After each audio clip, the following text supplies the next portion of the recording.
8절에서 10절까지 같이 읽겠습니다. 삭개오가 서서 주께 여짜오되 주여 보시옵소서 내 소유의 절반을 가난한 자들에게 주겠사오며 만일 누구의 것을 속여 빼앗은 일이 있으면 내가 편이나 갚겠나이다. 예수께서 이르시되 오늘 구원이 이 집에 이르렀으니 이 사람도 아브라함의 자손이니로다. 인자가 온 것은 잃어버린 자를 찾아 구원하려 함이니라. 아멘. 기도하겠습니다. 주님, 이 시간도 주님의 귀한 말씀 듣고 들고 섰습니다. 십자가의 권능으로 임하여 주시옵시고 우리의 마음 안에 새겨지게 하여 주시옵시고 이 말씀을 통하여서 우리의 육신도 건강하고 또 영혼도 강건히 체험받게 하여 주시고 또 예배를 마친 후에는 하나님께서 예배해 놓으신 가장 복된 길이 어떻게 성취되는지를 바라볼 수 있는 믿음의 안목도 시온의 대로로 활짝 열리게 하여 주옵소서. 예수님 이름으로 기도하옵나이다. 아멘. 네, 오늘 말씀의 제목은 구원이 이른 시점에 대해서 말씀을 드릴게요. 사교와 예수님과의 만남을 통해서 우리가 그걸 이야기로만 생각하고 끝나면 안 됩니다. 반드시 그 속에서 나를 향하신 중요한 교훈을 우리가 찾을 수 있어야 되는 겁니다. 왜 다이아몬드나 금 같은 경우에도 처음에 할 때는 원석이라는 게 있잖아요. 근데 원석은 싸대요. 원석은 싸요. 근데 그걸 불순물을 다 제거하고 마지막에 남겨진 그 보석만 있는 거. 거기에다가 세팅까지 딱 해야 가치가 확 뛰어오른다는 거죠.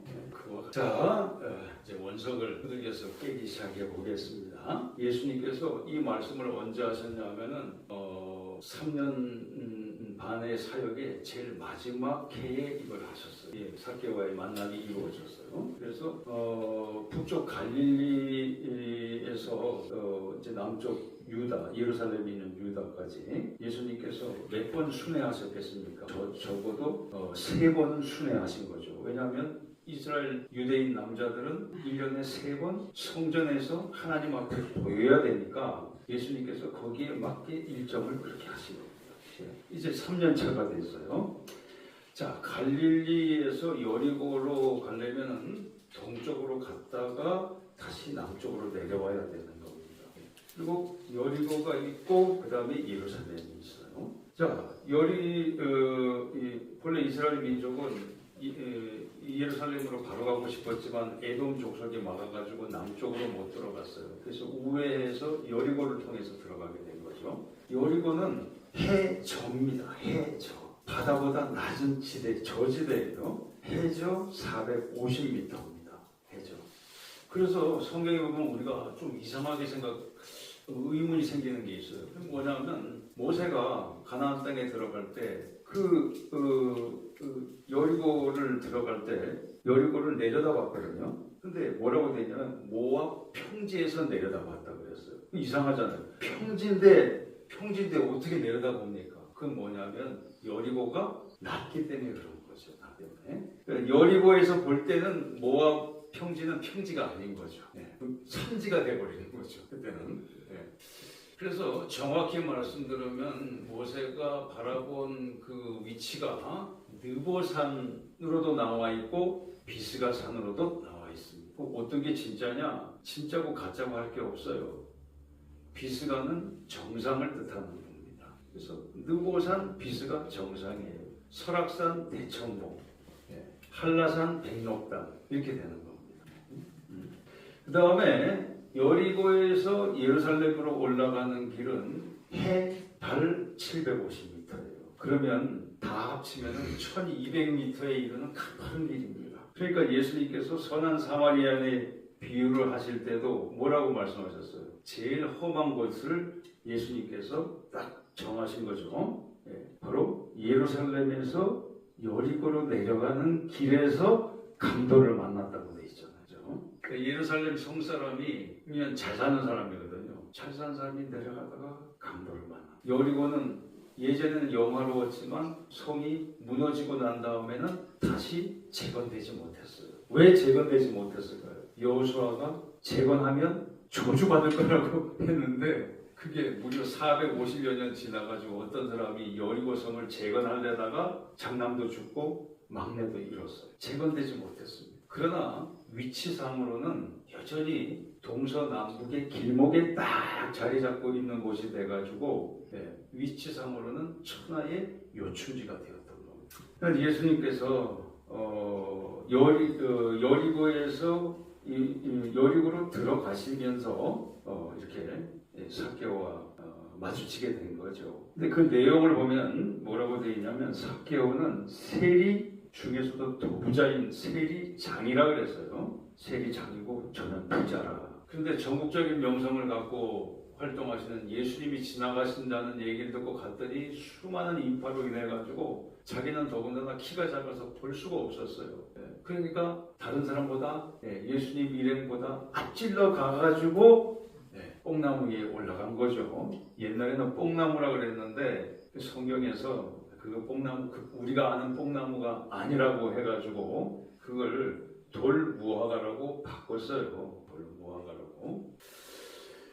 삭개오가 거기서 예수님을 보고 있는데 예수님이 알아봤습니다. 먼저 알아보셨어요. 이름까지 알고 계신 거예요. 이름까지. 삭개오야 속히 내려오라. 오늘 내 집에 내가 유하여야겠다. 이게 참 제가 이 말씀을 읽으면서도 저도 최소한 이름까지 성령님께서 알려주시면 전도하기가 얼마나 편할까 그 생각을 해봤어요. 오늘 내 집에 유하여야겠다. 삭개오가 지금 보고 싶어서 나무까지 올라갔는데 예수님께서 자기를 먼저 아시고 이름까지 부르시고 하는데 벌써 뿅 간 거예요. 여기서. 여기서 이 유명하신 분이. 그래서 급히 내려와서 성경에 뭐라고 되어 있냐면 그냥 예수님을 영접했다고 안 되어 있고 즐거이 예수님을 맞이했다고 되어 있는 거예요. 너무나도 즐거운 거예요. 그래서 무사람, 무시라고 하는 건 어렵게 생각하시지 말고요. 모든이라고 생각하시면 돼요. 모든이라고. 아직까지 번역이 좀 더 쉽게 안 된 부분이 많이 있어요. 그래서 자, 한 가지 문제는 7절 9절입니다. 그 뭐냐면 주변 사람들이 그걸 당연히 그냥 보고 있지 않았겠죠. 예수님은 존경받으실 만한 분이신데 저분이 삭개오하고 친한 걸 보고 배가 아픈 거죠. 그래서 수군거렸다고 하는 것은 뭐냐면은 불평을 쏟아냈다는 뜻입니다. 불평. 저가 죄인의 집에 유하러 들어갔다는 거죠. 그가 어떤 사람인가? 세리 중에서도 세리. 민족의 피를 빨아먹는 세리고 로마의 협력자고 우리로 치면 이 일제시대 때 이 친일파로 생각을 하면 되죠. 민족의 배신자다 그 말입니다. 그래서 재산 형성 과정을 의심받는 거죠. 선진국일수록요 부자가 존경을 받습니다. 근데 우리나라는 이상하게 부자가 별로 존경을 못 받아요. 그거 왜 그런 줄 아세요? 재산 형성 과정이 더러운 경우 그런 현상이 생기는 겁니다. 그래서 선진국에서는 국회의원 출마할 때 아주 당당해요. 자기가 성실하게 일해가지고 기업을 세우고 그리고 이윤을 얻어가지고 가만히 있지 않고 사회에다가 적절하게 환원해서 부자면 사람들이 존경을 합니다. 근데 우리 그렇지 못해요. 참 이상하죠. 그래서 깨끗한 부자가 되어야 되는 거죠. 깨끗한 부자. 청부라 그러잖아요. 반대로 무능한 빈자도 있을 수 있잖아요. 자기가 게을러가지고 성실한데도 가난한 거, 그거야 뭐 어떡하겠어요. 그런데 자기가 게을러가지고 가난한 거. 그래서 깨끗하면서 우리가 부자가 되는 거, 그게 뭐 존경받는 계층이라고 할 수 있는데 삭개오도 재산 형성 과정이 다 자기들이 볼 때는 나쁜 짓 해가지고 모은 걸로 보는 거죠. 그러니까 평판이 안 좋아요. 당연히 부자였어도 외로운 거죠. 그 사회에서는 왕딴 거죠. 전 직접 봤어요. 제가 고시원에 살 때 보니까 서울국제 나온 어떤 사람이 그 안에서 별것도 아닌 거 가지고 막 화를 내고 막 싸우더라고. 싸웠는데 난 그거 참 깜짝 놀랐어요. 합격이 됐어요. 고시 합격이 됐다고 사법시험에. 근데 주변에 있는 친구들이 하나도 좋아하질 않아. 축하도 안 건네. 나 그런 경우도 있더라고요. 삭개오와 처한 입장이 막 그 비슷하지 않을까 싶어요. 그래서 앞에서는 별말 못했는데, 그런데 제가 적어놨지만 세상에서 제일 무서운 총은 졸리시죠? 같이 선포합시다. 세상에서 제일 무서운 총은 눈총이다. 이렇게 눈총이 그게 사람들이 눈치 주는 거 그게 제일 무서운 총이에요. 응? 육신적인 총은 빵 하고 맞으면 그냥 뭐 죽으면 끝인데 이 눈총은 이렇게 괴롭다고. 우리가 흔히 얘기하는 인민재판, 여론재판이라고 그러죠. 그게 얼마나 괴로운 일이냐. 의인욕도 그것 때문에 괴로웠던 거예요. 의인욕도. 삭개오가 결단을 해요. 예수님께서 제가 예전에 어디 가니까 그렇게 해석을 하시더라고요. 삭개오 같은 경우에는 재산이 많기 때문에 예수님께서 1박 2일 동안 요 놈을 털어야 되겠다 싶어가지고 1박 2일 동안 있으셨다 그러는데 그건 농담을 하는 얘기고. 예수님께서 삭개오의 집에 1박 2일 동안 있었던 거죠. 일정상 저녁이 되지 않았나 싶어요. 그런데 삭개오가 예수님이 설교도 하시기 전인데 자기가 먼저 고백을 해요. 무슨 고백이냐? 사실은 나는 이런 죄인입니다 하는 고백이에요. 자기 소유의 절반을 가난한 자들한테 나눠주겠다. 소유의 절반을. 그 다음에 속여 빼앗은 거, 사기친 거. 그리고 자기가 그때는 몰랐어도 나중에 자기 밑에 부하들을 통해 가지고 잘못 편취한 거. 거기에 대해서는 네갑절의 배상을 하겠다는 거예요. 그건 뭐냐면 몰랐던 것까지 완전 배상하겠다는 뜻입니다. 그건 아주 통큰 결정이에요. 왜냐하면 율법상으로 어떻게 되냐면요. 레위기 6장 1절에서 5절, 민수기 5장 6절에서 7절을 보면은 남의 것을 속여서 취한 거에 대해서는 5분의 1 배상입니다. 5분의 1 법적으로. 그럼 5분의 1이면 20% 배상해주고 배상해주고 끝내는 겁니다. 20%. 근데 삭개오는 4배니까 뭐예요? 20배잖아요. 20배. 400%. 그건 뭐냐면 징벌적 배상 수준이에요. 징벌적 배상이라고 하는 것은 손해를 끼친 것보다도 이 사람의 마음에 대해서 위자료와 그 다음에 앞으로 이런 일이 일어나지 말아야 될 것에 대한 사회적인 방지 장치예요. 옛날에 우리나라에서도 어느 그 재벌 부회장이 비행기를 탔다가 땅콩이 먹고 싶었어요. 땅콩 갖고 오라고 했더니 마침 땅콩이 떨어졌다고요. 그랬더니 그것 때문에 비행기를 돌리래. 그 유명한 땅콩 회항 사건이잖아요, 그게. 그래서 그 승무원, 그 해당되는 승무원 2명을 무릎 꿇리고 모욕을 주고 그러다가 딱 걸렸단 말이에요, 그게. 직장 내 갑질로 노동법에 의해서 걸렸다고요. 그래서 1심에서는 실형을 선고받았다가 2심에서는 뭐 좋은 변호사를 댔는지 어떻게 해가지고 집행유예가 됐어요. 근데 선진국에서는 그렇게 못해요. 예전에 그 쉐라톤 호텔 그 손자예요, 손자인데 그럼 얼마나 돈이 많겠어요. 그런데 그 손자가 똑같이 비행기에서 그 갑질 사건 한 적이 있었어요. 그런데 미국 법원에서 몇 년을 때렸냐면 징역 20년. 그 왜 그런 줄 아세요? 이 사람이 갑질한 것은 사회 전체에 악영향을 끼쳤다는 거예요. 사회 전체. 사회 전체를 분열시키는 큰 죄로 보는 거예요. 원래 부지 중에 살인하잖아요. 징역 5년이에요. 부지 중에 살인하면. 자기가 그냥 실수로 우발적으로 하는 경우. 그리고 이 사람이 전과가 없으면 집행유예가 되는 경우도 상당히 많습니다. 그럼 징역 20년이면 굉장한 기간이거든요. 그런데 그렇게 하는 게 사회 전체적으로는 더 이익으로 보는 거죠. 그게 진짜 재판입니다. 그게. 그래서 이건 정말 통큰 결정이에요. 그러면 이게 삭개오가 과연 즉흥적으로 이걸 바로 다 얘기했겠는가 하는 겁니다. 묵상을 해보면은 사실 너무 구체적이에요. 너무나. 그 내용이 가난한 자들에게 반 나눠주고 그 말은 뭐냐면 평소에 삭개오가 가난한 자들한테도 자기가 인정 못 받는다는 걸 마음 괴롭게 산 거. 거라고 할 수 있어요. 그리고 속여 빼앗은 것에 대해서도 늘 마음 한구석이 참 찜찜해. 그걸로 돈 버는 거에 대해서 마음이 찜찜하다고. 그러니까 사개오가 새 출발을 하고 싶은 갈급함이 분명히 있었던 거예요. 그게. 그런데 예수님을 만나고 나자 그 기쁨에 그게 결정적인, 예수님을 만난 게 결정적인 한 방이 돼가지고 벌써 예수님이 말씀하시기도 전에 자기가 이렇게 회개에 합당한 열매를 맺으며 살겠다고 하는 것을 딱 공약을 한 거거든요. 이게. 딱 공약을 한 거잖아요. 출마한 게 아니기 때문에 공언이라고 해야 되지만 예수님께서 이렇게 말씀하셨어요. 오늘입니다.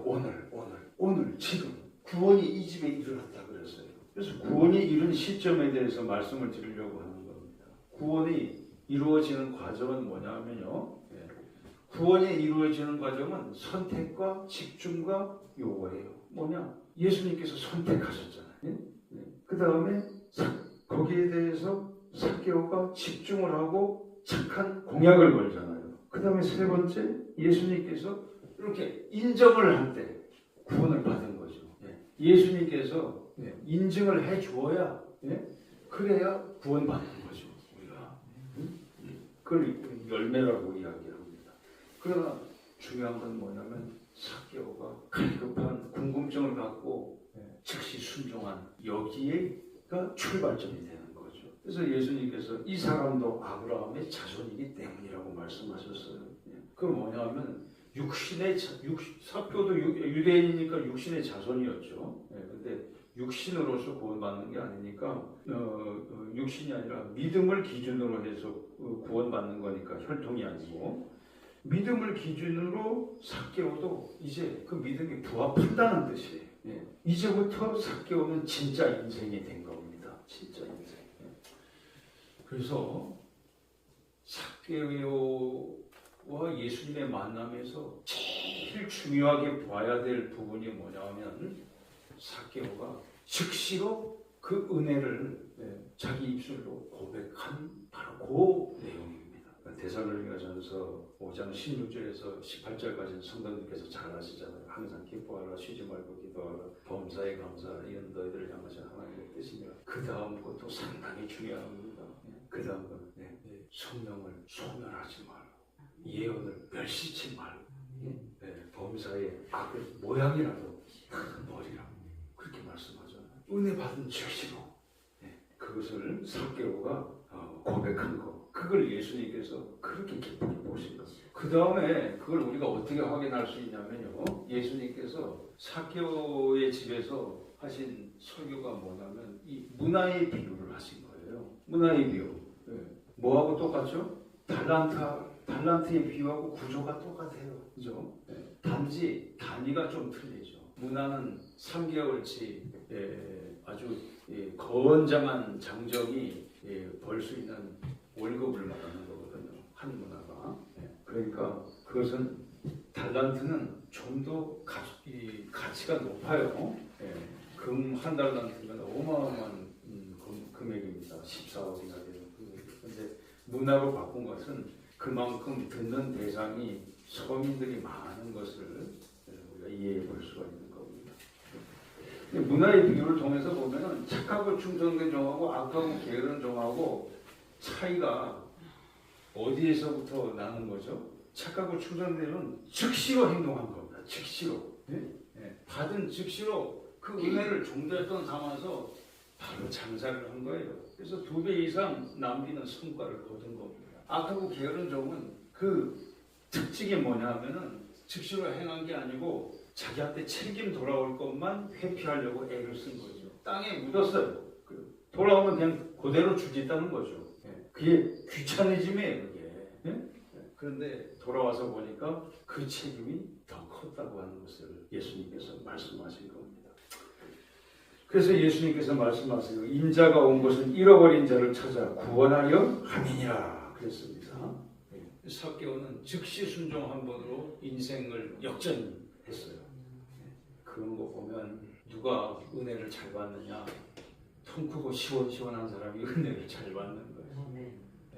그런 분들이 실수도 잘해요. 그런데 실수를 잘하지만 대박도 잘 터뜨려요. 총 크고 시원시원한 마음에 믿음의 구원의 능력은 크게 임한다고 하는 겁니다. 그래서 제가 이렇게 정리를 해봤어요. 우리 같이 선포합시다. 천국은 죄인이 의인이 되는 장사다. 퍼주고도 남는 장사다. 져주고도 이기는 장사다.